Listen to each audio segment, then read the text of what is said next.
On a beautiful, snow-capped mountainous ridge, a young man exercises on the treadmill while looking at the sleepy town below. The man, Chris Decker, gets a call from his wife, Jamie.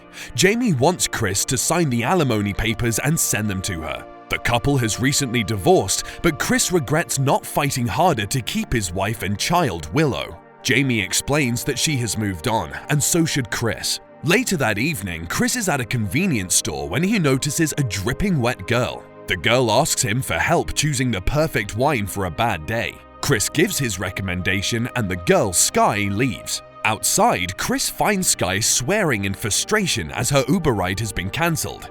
Chris offers to drop Sky home, and when they reach Sky's motel room, the latter's day worsens when she finds her roommate awake. Sky explains that her roommate is troublesome. Chris invites her to wait at his house, but Sky declines. She walks inside her room and gets into an argument with her roommate.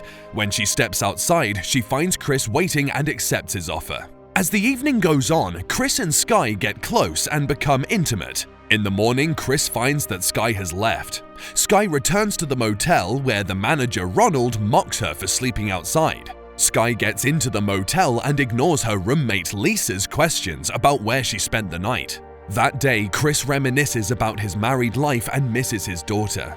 The loneliness causes him to go to a bar that night, coincidentally running into Sky, who waitresses there. After Sky's shift, the two walk together, and Sky reveals that she is a foster kid. Chris also shares that he has trust and security issues due to his messed up childhood. The couple reaches Chris's car and spots a man trying to break into it. Chris threatens the man while Sky insults him.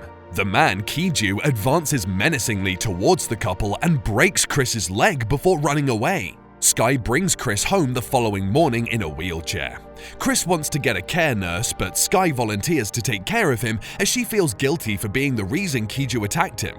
Chris gives Sky his car to get her clothes from Lisa's apartment and the house's security codes for easier access. She drives to the motel where Ronald is conversing with Lisa. Ronald feels that Lisa was doing so much better before Sky came along. Sky admonishes Ronald for being jealous and then takes Lisa inside the house. It turns out that the two are lovers, and Lisa confesses that she would die if Sky were to leave her. Chris is asleep when Sky rouses him from bed as she is back. Sometime later, Chris finds Sky having a shower. He sees her bags and looks through them, seeing a photograph of Lisa and Sky. Sky catches him in the act, but instead of getting angry, she understands, as she would have done the same to Chris if the situation were reversed. Chris talks with Jamie, confessing that he got into an accident and hurt his leg. Jamie decides to bring Willow over the weekend to cheer Chris up. She's also surprised to hear that Chris has a nurse, considering his trust issues. A while later, Sky takes Chris's phone and uses his face to unlock it. She then goes to Willow's old room, takes a doll, and sleeps on the bed while cuddling it. Ronald goes to Lisa's apartment to get the month's rent, which is overdue. When Lisa doesn't open the door, he uses his keys to get inside. He does not find Lisa or Sky inside, so he looks around. To his horror, he finds Lisa in the bathtub, naked, floating in a pool of blood as her wrists are slashed. The police investigate the scene and the lead detective suspects foul play was involved. However, Ronald suspects that Lisa offed herself after Sky left her. The detective reveals that Sky is not in the police database, so she must have lied about her name. Meanwhile, Chris wakes up and finds Sky missing. He looks for his phone but cannot find it. He tries getting to his tablet, but it has malfunctioned. In the process, Chris sees some breaking news on the TV. Lisa's death is documented, and Chris instantly recognizes her from the photographs in Sky's handbag. Sky comes back home carrying a bucket of fried chicken. She starts eating them and asks Chris to join her. However, Chris shares the devastating news of Lisa's death to Sky. However, Sky continues eating her chicken without a care in the world. Chris wants Sky to contact the police, to which Sky reveals that contacting the police is out of the question since she is the one that killed Lisa. She then reveals her plan to Chris. She came into town specifically for Chris. Chris had sold his tech company for millions of dollars, and being divorced from his wife made him the perfect mark. Sky befriended Lisa because she wanted access to her apartment. For 2 months, Sky observed Chris, learning his every move until she felt the time was right to chance an encounter at the convenience store. Chris demands that Skye leave his house, but Skye laughs maniacally. She shows Chris his phone, and when he tries to grab it, she shoves him to the floor. Chris finds himself bound in the wheelchair, with Skye holding an electric drill. She demands Chris's account codes, drilling his leg until he gives up the codes. Ronald is clearing out Lisa's apartment elsewhere when he sees the telescope in Skye's room. Initially, he pervs on a naked woman doing yoga, but soon spots Skye dressing up after torturing Chris. Skye frees Chris's hands so he can hand over his valuable items, but Chris takes the opportunity to strangle her. Unfortunately, Skye grabs a pair of scissors and stabs Chris in the chest. Soon, some guys in a delivery van arrive. The leader is Kiju, as he had been in on the plan from the beginning. The men load up everything in the house, promising to give Skye her cut after they sell everything. Skye leaves the house, not seeing Ronald's van parked nearby. Ronald reaches the house and breaks a window to get to Chris. Instead of calling the police immediately, Ronald demands compensation of some kind, eagerly taking a Picasso painting worth a few million. Unfortunately, breaking the window triggers a silent alarm that Skye sees, and she rushes back to the house.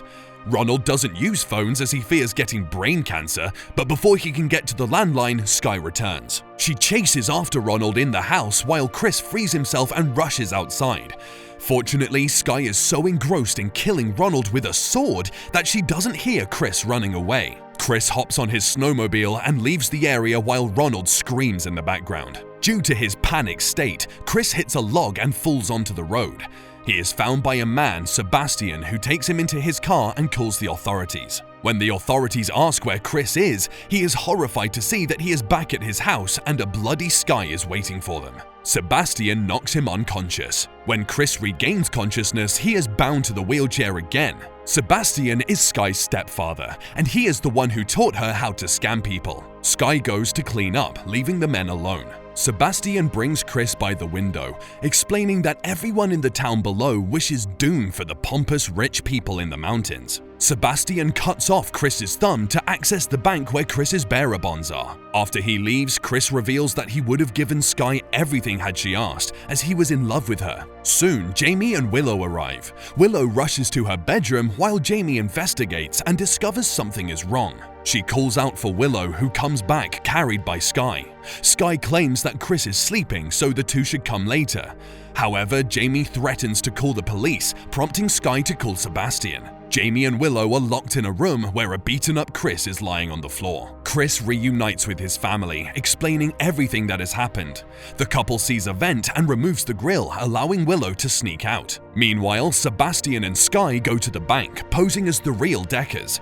The biometric scan passes, but unfortunately they find the bearer bonds missing. In the house, Jamie reveals that she had moved them as leverage in case Chris failed to provide for her financially. Sebastian and Skye return to the house just as Willow opens the door. The two start looking for the family, and Chris ambushes Sebastian. However, Sebastian easily overpowers him and beats him mercilessly. Skye appears with a gun, and Sebastian eggs her to shoot Chris, but Skye turns the weapon and shoots Sebastian. Chris is shocked, but he quickly recovers. He stabs Skye with a hammer on her shoulder, grabs his phone, and flees. Eventually, Skye catches up with him and a fight ensues. Before Skye can kill Chris, Jamie appears and another fight ensues. Chris immobilizes Skye briefly, but she recovers quickly and stands up, ready to deliver a mortal blow. A gunshot rings out and Skye falls to the floor, while Willow stands behind her holding a gun. Jamie grabs her daughter and rushes outside while Chris tries to crawl out. With her dying breath, Skye reveals that her real name is Margaret, speaking the truth once. Do leave a comment telling us your favorite part of the movie. Hit the like button, subscribe to our channel, and hit the notification bell so you don't miss the next recap. Until next time, folks, take care and goodbye.